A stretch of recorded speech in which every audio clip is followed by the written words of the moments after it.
Do you know that you are vibrational beings? Do you understand, or are you beginning to understand the power of your thought? Do you know that the thoughts that you think are carving out passageways? That you are literally making paths toward future manifestations? But the path that you are on right now, while you're feeling whatever emotion you're feeling while you're on this path, is letting you know what the manifestation is going to feel like when you reach it. We've enjoyed this interaction immensely. Well, that really is what the creative process is, because as you stand in your now, whatever you are giving your attention to is causing you to offer a vibration. And while most humans do not understand the power of those vibrational offerings, we are wanting you to know that the vibrations that you are offering as a result of the thoughts that you are thinking right now, whether it's remembering something or focusing on something in your now or imagining it, the thought that you have generated with the power of your focus is causing a vibrational movement that is, we're not kidding you at all, carving out a path, a pathway. We call it the path of least resistance. You carve it out by your attention to it. So when you give your attention to something for as little as 17 seconds, there's not much momentum in that thought, not much carving out of that pathway. But once you cross the 17-second mark, now that thought is joined with other thoughts. You could say the momentum increases. And now the thought is more powerful, and the carving out the pathway is more powerful. Maintain that for another 17 seconds, and still more momentum and more powerful carving out of a pathway that is leading you to a potential manifestation. Cross the 68-second mark, which is just 4 times 17. What happens is there is now enough momentum going that you are pretty much committed for now to that train of thought. So what happens is, well, let's start here. A belief is just a practiced thought. A belief is just a thought that you think often. So the beliefs that you hold have carved out pathways that make evidence of those beliefs come to you. Most humans say, oh, wait a minute, Abraham, you have it backwards, because I saw it and that's why I believed it. And we say, we know it seems like that because there are plenty of things for you to observe. And when you begin to catalog them and pigeonhole them, you come to believing in them. But you are the creator of these pathways. And these pathways are the pathways. That was very clever. To the future manifestations. So there are a lot of things that happen with our physical friends. First, you kind of want there to be the manifestation. That's really what you think you're in it for.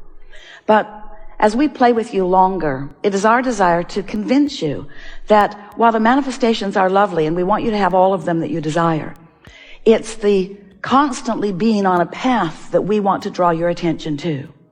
Because when you get some momentum going about something unwanted and you don't know what to do because the momentum has you, you say to us, it doesn't feel to me like I'm thinking those thoughts. It feels like those thoughts are thinking me. That's what momentum is. That's what beliefs are. We want you to realize that you have open pathways to things wanted and not wanted. And we would like to help you to gain creative control of your pathways. We would like you to become a deliberate thinker.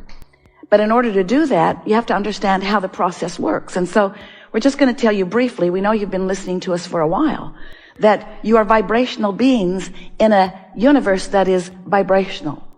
And so the power of your focus causes you to harness, so to speak, a vibrational frequency. And that frequency is what brings to you manifestations, because law of attraction matches up those frequencies.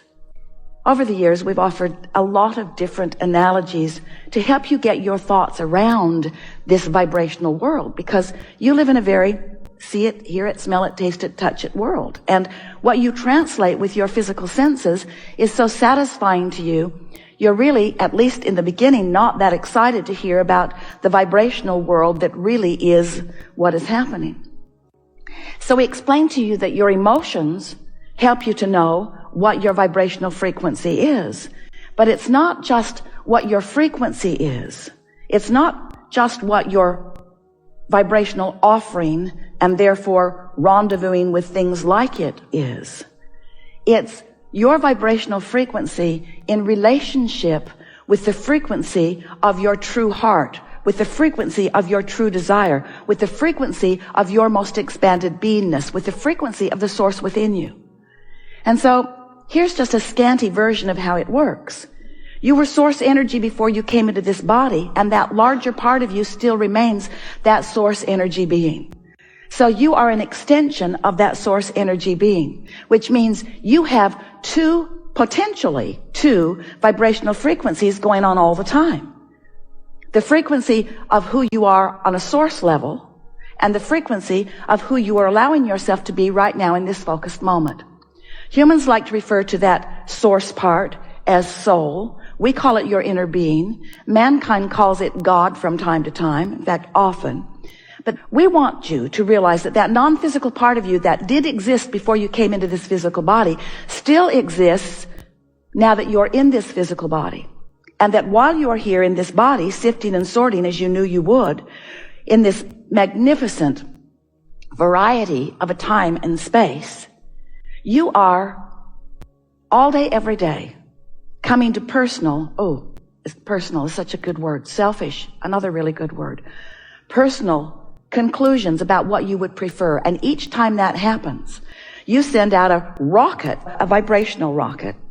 Bear with us because we're trying to make this vibrational tangible enough that you can see it and feel it. So here emanates this rocket which causes an expansion of who you really are because of what you've lived here in this physical body. It also causes a potential for a split in your energy because as you launch a rocket about something that you have now decided that you want, but you have not practiced the vibration enough to be up to speed with it, now there's a vibrational gap within you. It's what we call resistance. It's what contradicted energy is. And it is, in fact, the only reason that you ever feel bad in any way at any time. So as you launch these rockets all day, every day, and you can't stop it. As you launch these rockets, you are expanding. The question that this gathering wants to help you to ask more clearly and to answer is, are you keeping up with your own expansion? So each time you launch one of those rockets, you are causing a pathway to open, a pathway to who you really are. But each time you know what you don't want, each time you beat the drum of not enough money, each time you beat the drum of that is an unacceptable thing that person did, each time you find something to complain about or to push against, you are also carving out a pathway. You're carving out a pathway to what could be future manifestations. So we want you to realize that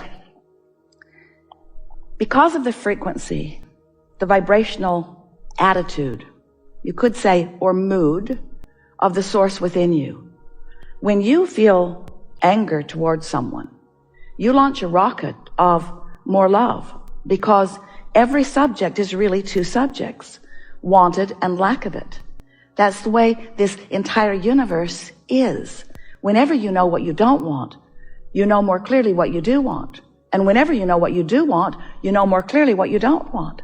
So what deliberate creation is identifying the difference between wanted and unwanted and then focusing in the direction of wanted. That really is the simplest example of what deliberate creating is.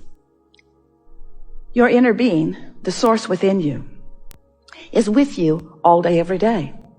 And as you are having conversations or exposure to life, when you know what you don't want and you launch that rocket, the source within you fixates on the wanted, fixates on the expanded. The easiest way, and it may take a little practice on your part, for you to really come to know the existence of that inner being, the existence of that expanded version of you, the easiest way for us to help you know that that part of you does exist and is vividly, actively offering vibrations is by the fact that you have emotions, because your emotions are your indicator, not only of the existence of that part of you, but of your relationship right now, your vibrational relationship right now with that part of you, with that non-physical expanded version. In other words, when you are in a moment of feeling passion, you are so in sync with that part of you that there is no vibrational gap. You are tuned in, tapped in, turned on to that source energy. And the whole of you is focused in this moment, having this conversation, having this experience. When you feel the emptiness of an emotion like anger or fear or depression, when you feel discouragement or even a lighter negative emotion like overwhelmment, those emotions indicate that you're not in perfect sync with who you are. There is a vibrational variance that you are translating through your emotional center. That's how you can most know the existence of that larger part of you, and you're in this moment vibrational relationship with that larger part of you. So we want you to know that once you accept that that part of you exists, and once you begin to pay attention to the way you feel, now you have deliberate creative control of your own experience. Now you can, we're not kidding you at all. Now you can have deliberate control of your own experience. You cannot control what goes on around you in the sense of you don't have deliberate control of other people's experience, but you have deliberate control of your experience and your response to them. Oh, it's such a wonderful thing to have. It's so nice to be so tuned in with this energy of well-being, to this energy of clarity, to this consciousness of clarity. It is such a delicious thing to have tuned yourself little by little to the frequency of the whole of who you are, so that you can then begin to live your life as you've intended here in this physical body. You said, I'll go forth and I'll sift through new, and I'll come to new awarenesses of new desires. And in the beginning, they'll feel odd to me because they're new, and I will not have yet practiced the frequency of them.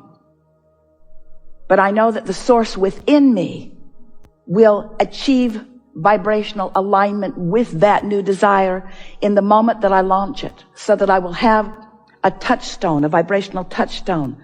I will have a guidance system so that I will know in every moment by the way I feel whether I'm on the path to something wanted, whether I'm on the path to my own expanded beingness, or whether I'm off the path, whether I'm being off the path then on the path to something unwanted. Have you been listening to us for a while? Yes. Bless you. For your patience and your willingness to hear yet another analogy and another analogy and another analogy, wanting to help you to bring to your physical experience, to this powerful moment in time, context of how it all fits together. Not for the sake of the expansion of the universe, because that happens whether you understand the context of it or not. In other words, expansion is happening. Your own expansion is happening. Not for expansion of the universe are we delighted about your willingness to understand this, but for the deliberateness of capturing your own moment by moment joyous experience. It's supposed to feel good to you. You're supposed to vacillate between something that's really fun and something that's interesting, something that's fascinating, something that calls you. In other words, not one of you said, I'll go forth and I'll be the one who suffers. I'll go forth and I'll stir it up and I will deliberately hold myself in vibrational resistance to my own expansion. And so I'll have a lot of struggle and a lot of pain and a lot of grief. And when others look at me, they'll feel better about their lives. None of you said that. What you said was, I'll go forth and I'll come to new awarenesses and I'll feel the vibrational difference in the newness, that I'll find a way to focus until I make it my own vibration. And when I do, then manifestation will come as demonstration, as actualization, as manifestation of the thought that I've been holding.